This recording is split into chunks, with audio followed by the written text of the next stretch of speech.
நீ வர்றதுக்குள்ள அம்மாவையும் தம்பியையும் கொண்டு பாடியை மிக்ஸ் பண்ணி வச்சுறேன். உங்களை ஒன்றும் பண்ணாத. ஏய், ஏன்பா என்ன தடுக்கிற? நீ தடுத்தா நான் விட்டுருவேனா? அப்போ ஒன்று பண்ணு, என்கிட்ட கெஞ்சிரா, அவங்கள விட்டுறேன்.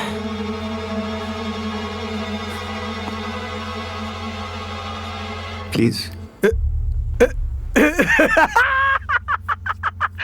2000 பேருக்கு முன்னாடி என் தம்பியை கொண்டுட்டு இப்ப காது வச்ச மாதிரி ப்ளீஸ் ப்ளீஸ். நீ வரும்போது உன் வீடு தெருவெல்லாம் ஒரே கூட்டமா இருக்கும். நீ அழுகிறத அந்த கூட்டத்தில் ஒருத்தனா நான் பார்ப்பேன். அம்மா, தம்பி. டேய், ஹலோ, டேய்.